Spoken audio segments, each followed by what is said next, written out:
Hello students, this is doctor Tamanna Rajawat. As हम continue कर रहे हैं हमारे चरक सूत्र की सीरीज, तो चरक सूत्र स्थान में अब हम कहाँ से देख रहे हैं? अब हम स्नेहा अध्याय चैप्टर नंबर 13 देखेंगे। ठीक है। अभी तक हमने क्या किया? हमने चरक सूत्र 1 से इतिहास वाले पोर्शन से लेकर पूरा पोर्शन कवर किया। ठीक है। आप लोगों की क्या रिस्पॉन्सिबिलिटी थी? कौन सा रूल नंबर 1 मैंने बताया था? Whatever do you study as a lecture in the evening, you have to revise it in the morning. ये सबसे पहला रूल है जिसको रिलीजियसली आपको फॉलो करना था। दूसरा रूल, रिवीजन एक गैप गैप पे भी करना है। वो हमारे द्वारा आपको करवा दिया जाता है क्योंकि आपके वीकली ऑन संडेज पूरे सेशंस हो जाते हैं। ठीक है। तो अभी आपको क्या ध्यान रखना है? ये स्नेहा अध्याय आपका स्टार चैप्टर है। What is this? This is the star chapter of the Charak Samhita. ऐसे बहुत स्टार चैप्टर्स आएंगे, वो मैं आपको मार्क कराती रहूंगी। स्टार चैप्टर्स की आप एक अलग लिस्ट बनाते चलेंगे। स्टार चैप्टर्स की लिस्ट इसलिए बनानी है क्योंकि उनसे मोस्ट फ्रीक्वेंटली क्वेश्चन आता ही आता है। एक क्वेश्चन तो कहीं ना कहीं उससे टच हो ही जाएगा। ऐसा होता ही है मोस्टली। जैसे स्नेहा अध्याय है हमारा, 17 चैप्टर आएगा हमारा, 25 26 चैप्टर आएंगे हमारे। तो वहां से क्वेश्चन आने की प्रोबेबिलिटी हाईएस्ट रहती है। तो इस चीज का आपको ध्यान रखना है। स्टार चैप्टर्स की एक अलग लिस्ट बना के रखनी है। अब जब हम स्टार चैप्टर स्टार्ट करते हैं तो उसका एक प्रोटोकॉल होता है। सबसे पहले आप यहाँ पे की पॉइंट्स लिखेंगे। तो गेट योर डायरी और सम नोट बुक जो आप यूज करते हैं अपने लिए, है ना। सबसे पहले आप की पॉइंट्स लिखिए उसमें। की पॉइंट्स में सबसे पहला स्नेह भेद हम देखेंगे, जो इंपॉर्टेंट है। फिर हम स्नेह की मात्रा देखेंगे। फिर हम क्या देखेंगे? हम रेफरेंस देखेंगे, कौन से रेफरेंसेस यहाँ पर आए हैं। फिर हम स्नेह के इंडिकेशंस देखेंगे। फिर स्नेह व्यापद और स्नेह की चिकित्सा देखेंगे। बहुत इंपॉर्टेंट है स्नेह व्यापद, स्नेह व्यापद चिकित्सा, दैट इज इंपॉर्टेंट। फिर जो स्नेह के गुण और इंडिकेशंस बताए हैं, प्लस जो मात्राएं बताई हैं, प्रवर मध्यम हीन मात्रा जो बताई गई है स्नेह की, ये दो चीजें सबसे इंपॉर्टेंट पॉइंट हैं। इसको आपको नोट डाउन भी करना है। आप कैसे नोट डाउन करेंगे? दो पॉइंट। सबसे पहले घृत तेल वसा मज्जा, तो एक साइड घी लिखना है, ऊपर गुण लिखने हैं उसके, फिर इधर इंडिकेशंस लिखने हैं। इसका टेबुलर फॉर्म आपको प्रिपेयर करना है, अपना सेल्फ प्रिपेयर करना है। बुक में सारे श्लोक दिए हैं, हम साथ में पढ़ते जाएंगे, बट वो आपको कॉपी में भी लिखना है। तो that will become your star point. ऐसे ही जो मात्रा बताई है, प्रधान मात्रा, मध्यम मात्रा और हीन मात्रा, उनके इंडिकेशंस भी आपको लिखने हैं। एंड उसके अलावा आप यहाँ पे लिख सकते हैं कि यहाँ कोष्ठ की परीक्षा ये रेफरेंस आया है। ठीक है। कोष्ठ की परीक्षा में मृदु कोष्ठ विरेचन में हम क्या यूज करते हैं। इस तरीके से आप छोटे छोटे पॉइंटर्स बना लेंगे। ठीक है। लेकिन साथ साथ में बनाते चलेंगे। जितना आज लेक्चर हो जाएगा, तो आपका आज फर्स्ट होमवर्क यही है कि आपको घृत वसा मज्जा के गुण लिखने हैं और इंडिकेशंस लिखने हैं। ठीक है। ये ध्यान रखना है क्योंकि लास्ट टाइम पे जब आप रिवीजन करेंगे तो ये नोट आपके बहुत काम आता है। बिकॉज ये छोटे छोटे पॉइंट्स होते हैं और हर एक चैप्टर का एक कॉन्क्रीट सबसे इंपॉर्टेंट पॉइंट आपका यहाँ लिखा होता है, जहां से क्वेश्चन की फ्रीक्वेंसी ज्यादा होती है। ठीक है। 2 पेजेस में वो कवर हो जाता है मेजर पॉइंट, ताकि वो ना नहीं भूले अगर वो पूछा जाए तो। चलिए, अब हम इसको स्टार्ट करेंगे। बिल्कुल जो बाहर का एनवायरनमेंट है, जो भी है, उसको मन से निकालो। पूरा ध्यान यहाँ पे लगाना है। ठीक है। चलिए, सबसे पहले हमने देखा स्नेह अध्याय। तो स्नेह अध्याय में यहाँ पर वात कलाकली अध्याय हमने कवर किया था। उसके बाद ये अध्याय आता है। तो चतुष्क हमने डिस्कस किए थे चरक सूत्र 1 में। ये कल्पना चतुष्क में आता है। यू कैन राइट डाउन कि ये कल्पना चतुष्क में आता है और you can mark it over here. ठीक है। निर्देश चतुष्क खत्म हो गया और ये किस में आता है? कल्पना चतुष्क में ये अध्याय का वर्णन किया गया है। फिर यहाँ पर एक पर्याय आपको देखने के लिए मिलता है, वह्निवेश। वह्निवेश किसे कहा है? अग्निवेश जी का ही ये पर्याय होता है। देन इसमें पूछा जाता है, यहाँ पर भी एक मतलब क्वेरीज चल रहे हैं कि ये क्वेश्चंस पूछे जा रहे हैं। तो टोटल क्या है? यहाँ पर 25 प्रश्न पूछे गए हैं। ये दिख रहा है कि स्नेह की योनि क्या है, स्नेह कितने होते हैं, अलग अलग स्नेहों के गुण क्या होते हैं, किस स्नेहपान का क्या काल होता है, ये भी बहुत इंपॉर्टेंट है। ठीक है। तो इस तरीके से आप यहाँ मेंशन करेंगे। टोटल 25 प्रश्न इसमें पूछे गए हैं। नेक्स्ट आ जाइए आप कि स्नेह की योनियां कौन सी हैं। ठीक है, तो जो पहला प्रश्न पूछा गया स्नेह की क्या योनियां हैं, तो स्नेह की योनि जो है उसमें बोला है कि स्नेह की द्विविध योनि होती है। कौन सी?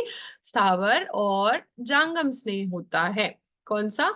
एक वेजिटेबल ओरिजिन का और एक होता है जांगम स्नेह, that is of the animal origin. तो ये स्नेह की योनियां होती हैं। तो यहाँ देखो, स्नेहा नाम द्विविधा सौम्यम, सौम्य योनि स्थावर जांगम। फिर देखो, स्थावर स्नेह की योनि में आपको कुछ ड्रग्स याद रखने हैं जो इंपॉर्टेंट है। ठीक है, स्थावर स्नेह की जो योनि है उसमें देखो विभीतक है, बिल्व है, विभीतक, बिल्व और निकोच। ये एक बार पूछा गया है कि ये आते हैं या नहीं आते हैं उसमें, तो विभीतक, बिल्व और निकोच। ठीक है, ये तीनों स्थावर स्नेह की योनि में आते हैं।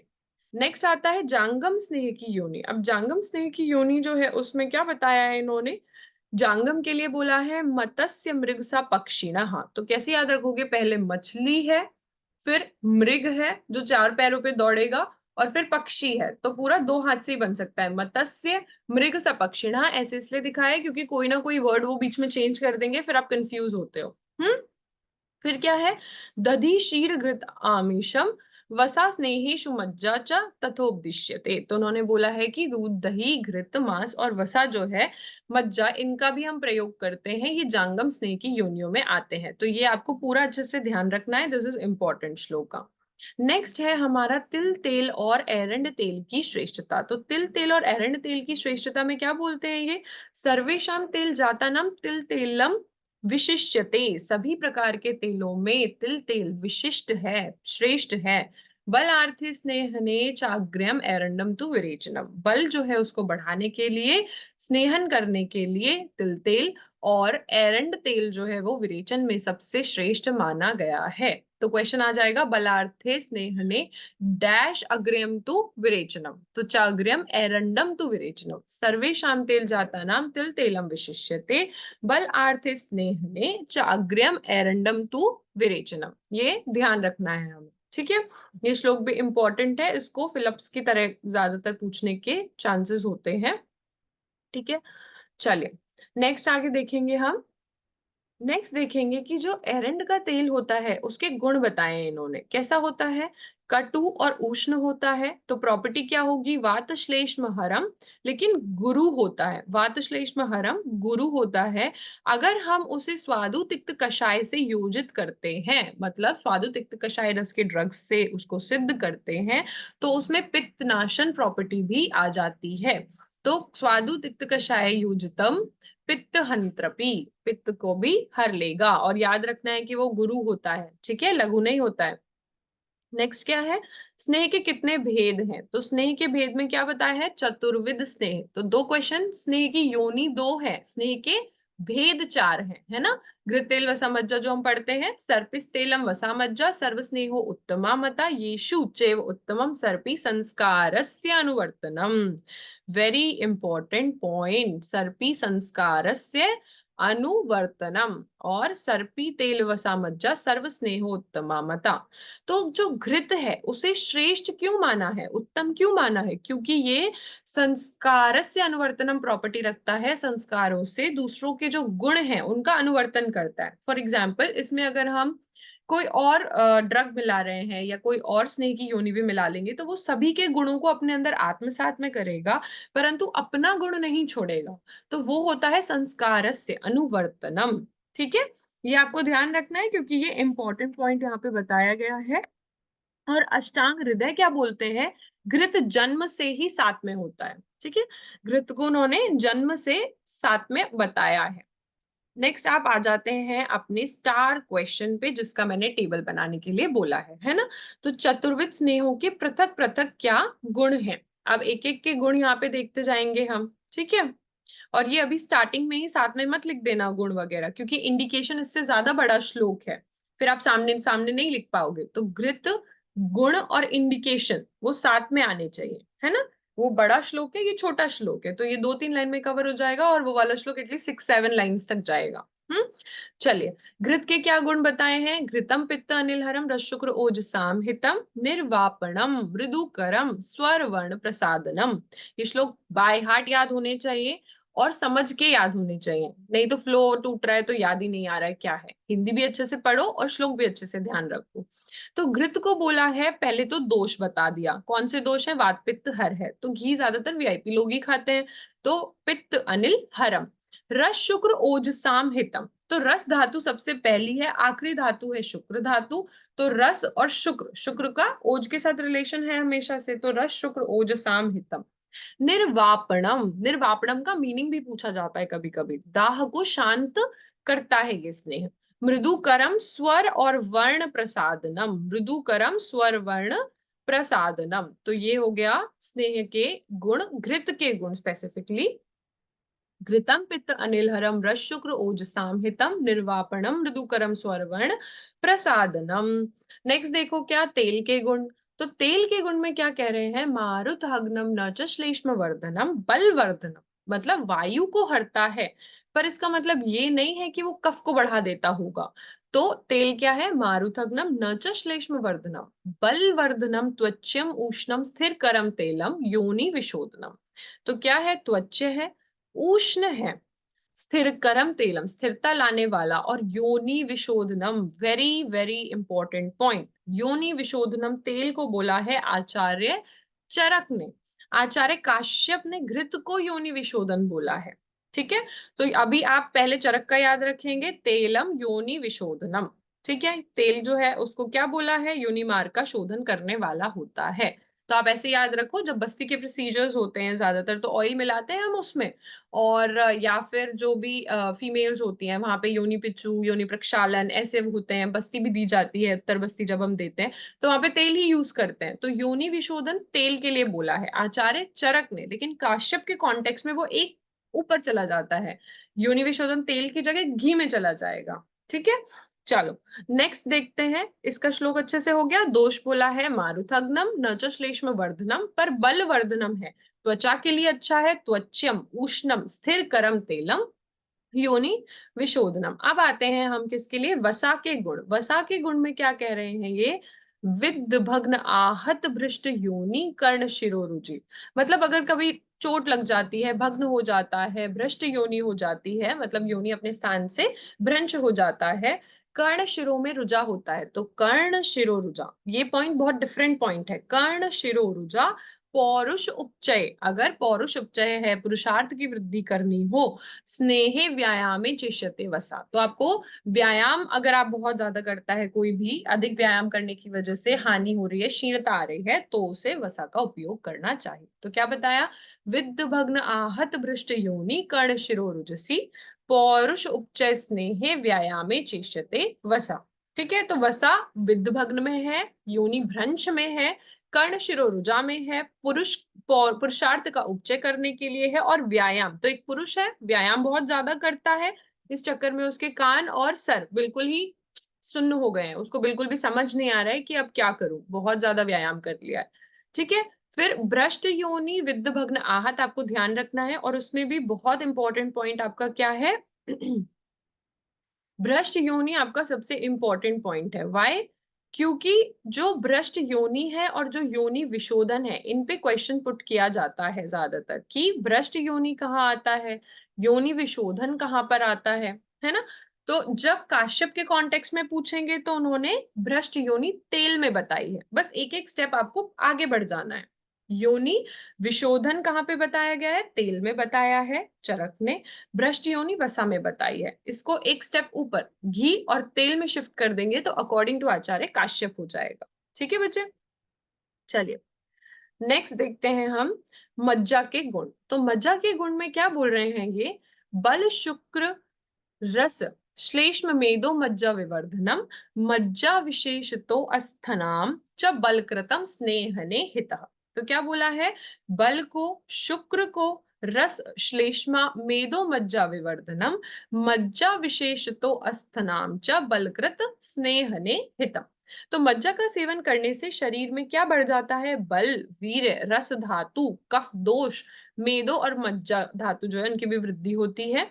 और मज्जा जो है उसका प्रयोग करने से अस्थनाम च बलकृतम, ये क्वेश्चन पूछा जाता है कि अस्थनाम च बलकृतम कौन से स्नेह का गुण है? अस्थियों को जो बल देता है, मज्जा देता है। बल शुक्र रस श्लेष्म मेदो मज्जा विवर्धनम। ठीक है, ये हो गए चारों के गुण अच्छे से डिस्कस। ये गुण आपके बिल्कुल टिप्स पे होने चाहिए, बार बार इनको रिवाइज करना है, एक जगह लिखना है, तभी याद रहेंगे लंबे टाइम तक। ठीक है, चलो। स्नेहपान का काल और अनुपान क्या है, ये हम प्रश्न देख रहे हैं। तो स्नेहपान का अनुपान सबसे पहले देखेंगे। इन्होंने कहा है जो, और काल देखेंगे, दोनों ही इंपॉर्टेंट है। जो कृत है उसे शरद ऋतु में हमें लेना होता है, तो सर्पी शरदी पातव्यम वसा मज्जा च माधवे, दिस इज इंपॉर्टेंट। वसा मज्जा च माधवे तेलम प्रावृतेषु न अति उष्ण शीते स्नेहम पिबेन्नरः। तो इसमें बोला गया है कि वसा मज्जा च माधवे, एक राइम बनता है ना, वसा मज्जा च माधवे तेलम प्रावृतम न अति उष्ण शीते स्नेह पिबेन्नरः। तो इन्होंने ये बोला है अत्यंत उष्ण या अत्यंत शीतकाल में स्नेह का सेवन नहीं करना चाहिए। तो इन्होंने क्या बताया? घृत को शरद ऋतु में, तेल को प्रावृत ऋतु में, और वसा मज्जा को माधव में। अब याद कैसे रखेंगे? वसा मज्जा में म आता है तो म से माधव, मतलब कि वसंत ऋतु में उसको यूज करना है। ठीक है, फिर तेल को प्रावृत में, तो अगर आप कहीं पे लिखें टाइप, क्योंकि तेल का जो अभी अनुपान आएगा वो भी इसी से कवर हो जाएगा आपका। जैसे हम लिखते हैं ना, what are the types of this diseases, तो अगर आप कहीं पे टाइप लिखते हैं तो टाइप से आपका ये पूरा कवर हो जाएगा। टी से क्या है आपका? तेल। वाई से क्या होगा? उसका अनुपान यूष। और पी से क्या होगा? ऋतु, प्रावृत ऋतु। ठीक है, तो तेल का आपका पूरा टाइप से चला जाएगा। तेल, तेल में यूष अनुपान है, पी से प्रावृत ऋतु होती है जब हमें उसे उपयोग करना चाहिए। ठीक है, वो उसका अप्रोप्रिएट काल होता है। चलो नेक्स्ट देखेंगे।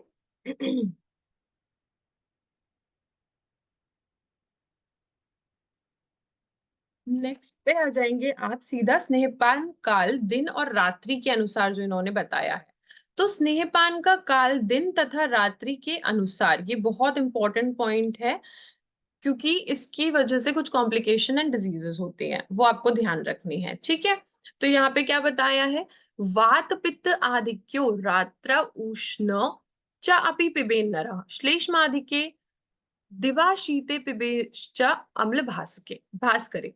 तो इन्होंने ऐसा बोला है कि जब बहुत ज्यादा वेदर जो है उसमें हॉटनेस होती है, बहुत ज्यादा वेदर जो है वो ग्रीष्म ऋतु का होता है, और अगर पेशेंट में भी वात पित्त दोष की आधिक्यता होती है, तो आपको स्नेह रात्रि के समय, शीतल काल में, और जब कफ का आधिक्य हो तब देना चाहिए। दिन के समय नहीं देना चाहिए। उस टाइम पे सूर्य जो है, भास्कर जो है, वो बहुत ज्यादा क्या होते हैं, प्रकाश पे होते हैं, प्रखर पे होते हैं, और स्वच्छ होते हैं, बादल युक्त नहीं होते हैं उस टाइम पे। तो आपको मेनली कोशिश करनी है कि रात्रि में देना है।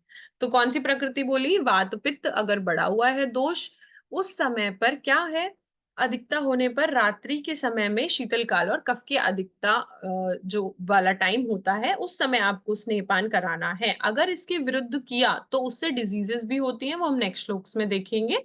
ठीक है, तो इन्होंने बोल दिया वात पित्त आदिको रात्रा उष्णे च अपि पिबेन्नरः श्लेष्म अधिको दिवा शीते पिबेश्च अम्ल भास्करे। ठीक है, शीतकाल में कफ की अधिकता होती है तो दिन में उसको पीना है, अगर गर्मी के दिन है तो रात्रि में पीना है। दो ही कॉन्सेप्ट है। अगर वात पित्त बढ़ा हुआ है तो रात में स्नेहपान कराओ, अगर कफ बढ़ा हुआ है तो दिन में स्नेहपान कराओ, जब बादल ना हो और सूर्य अपने प्रखर पे हो। ठीक है, चलिए।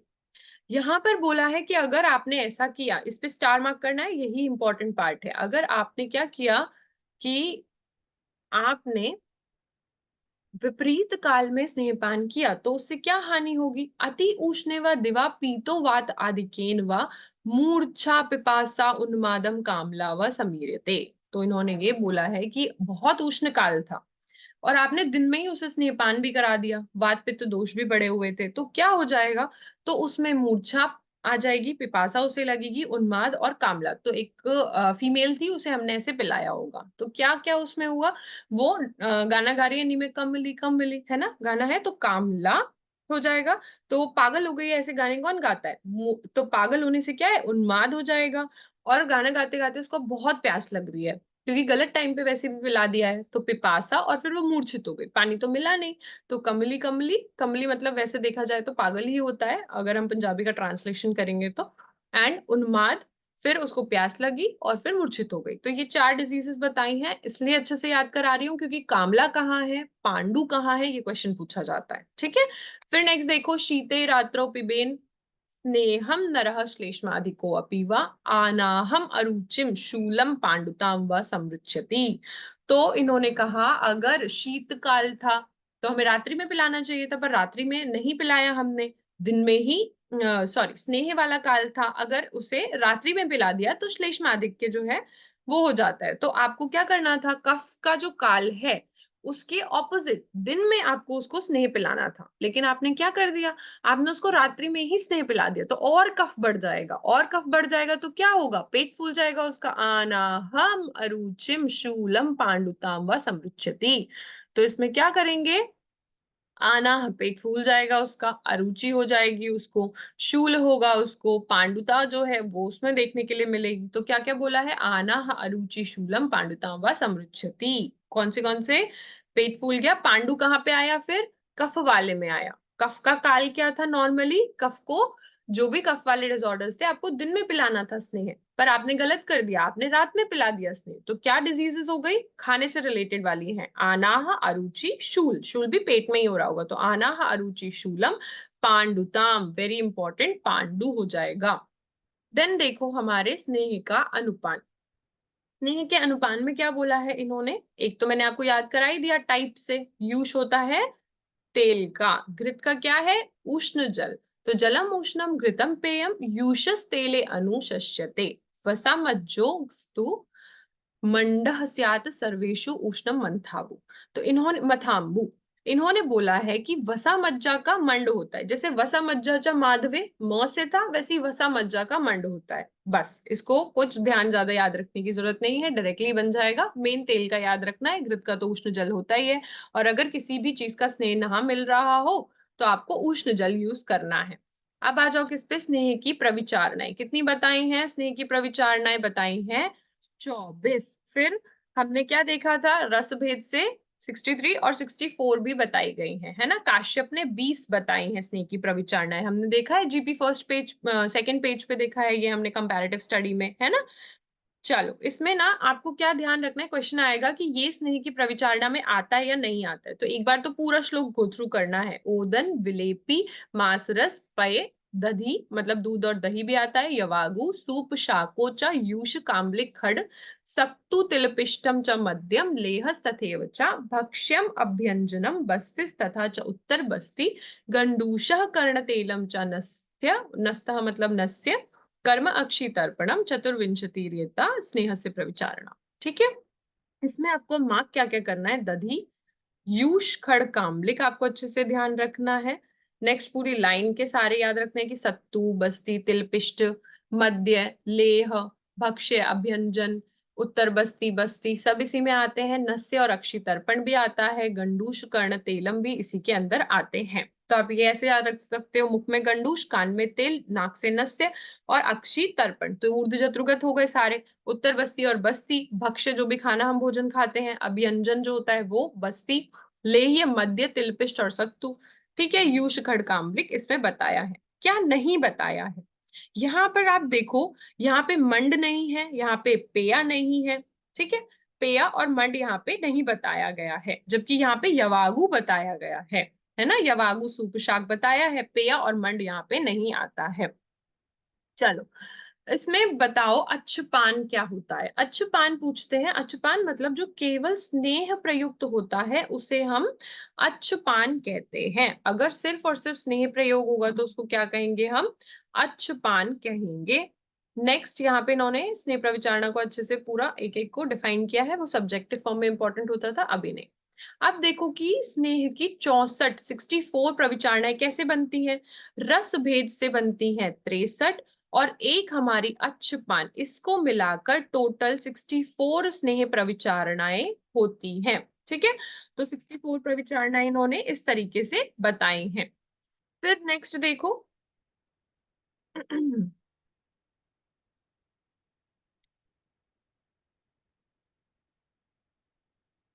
इसमें ये वाला पॉइंट भी इंपॉर्टेंट है, जो केवल स्नेह का पान किया जाता है उसे अच्छपान कहते हैं, वो विचारणा नहीं कहलाता है। और उसी को मुख्य कल्पना कहा गया है, प्राथमिक कल्प कहा गया है। तो जो हम अच्छपान देख रहे हैं उसको क्या कहा है इन्होंने, अच्छपान को ही मुख्य कल्पना कहा है, और उसी को उन्होंने क्या कहा है, अच्छपान को ही उन्होंने स्नेह की प्रविचारणा कहा है। ठीक है, तो ये भी आपको ध्यान रखना है, that is even important in this context. Okay, next आपको क्या देखना है, नेक्स्ट हमारा 64 प्रकार की प्रविचारणाएं कैसे बनी वो हमने देख लिया है, वाला पॉइंट था। फिर नेक्स्ट आप किस पे आ जाओ, ये वाला पॉइंट, इन्होंने बोला कि 63 टाइप की कल्पना प्लस एक अच्छपान मिलाएंगे तो आपके 64 प्रकार की प्रविचारणाएं बनेगी। अब आपको देखनी है स्नेह की मात्रा मान प्रमाण जो बताया गया है। स्नेह की मात्रा according to Acharya Charak and according to Acharya Sushrut, दोनों ही बहुत इंपॉर्टेंट पॉइंट है। ठीक है, तो यहाँ क्या बताया इन्होंने, स्नेह की मात्रा तथा मान प्रमाण। सबसे पहले तीन स्नेह की मात्राएं, प्रधान, मध्यम और रस्व मात्रा। एक होती है रसीयसी मात्रा जो कि टेस्ट डोज होता है हमारा। ठीक है, अहोरात्रम अह कृत्सनम अर्धाहम च प्रतीक्षते, प्रधान मध्यम रस्व स्नेह मात्रा जराम प्रति इति तिस्रः, तीन प्रकार की ये मात्राएं होती हैं। ठीक है, तो इन्होंने ये बोला है जो दिन भर में पच जाए, सबसे पहले जो दिन और रात में पच जाए, मतलब एक अह में पच जाती है, उसको क्या बोलते हैं हम, स्नेह की उत्तम मात्रा कहते हैं। जो अर्ध अह में पचे, मतलब जो सिर्फ दिन दिन में पचे, वो है स्नेह की मध्यम मात्रा। फिर जो इन्होंने बोला है कि सबसे छोटी मात्रा आधे दिन में पचने वाली होती है, तो एक 24 घंटे वाली, एक 12 घंटे वाली, एक 6 घंटे वाली मात्रा हम कंसिडर करेंगे यहाँ पे। तो अहोरात्रम अह, मतलब अहोरात्रम अह मतलब हो गया पूरी दिन और रात को मिलाकर जो पचा रही है स्नेह को, वो प्रधान। अर्ध अह में पचा रही है वो मध्यम, और उसके अलावा जो अह में पचा रही है वो मध्यम, और जो अर्ध अह में पचा रही है वो है हीन मात्रा। ये याद रखना है, अहोरात्र मतलब दिन रात, अह मतलब वो दिन दिन, और अर्ध अह मतलब कि दिन का भी आधा भाग। ठीक है, ये टर्मिनोलॉजी थोड़ी सी कंफ्यूज करती है बट ये इंपॉर्टेंट है, इसको ध्यान रखना, उसकी हिंदी आप एक बार गो थ्रू कर सकते हैं। अब आता है आचार्य सुश्रुत ने क्या पढ़ाई है, पांच प्रकार की बताई है। ये जो बताई है उन्होंने पांच प्रकार की बताई है ना। तो इसमें उन्होंने क्या बोला है, पांच प्रकार की जब बताई है, जो मात्रा दिन का चतुर्थांश बीत जाने पर 3 घंटे में मतलब पच जाती है, वह स्नेह की मात्रा अग्नि को तीव्र करती है और अल्प दोष वाले पुरुषों के लिए हितकारी है।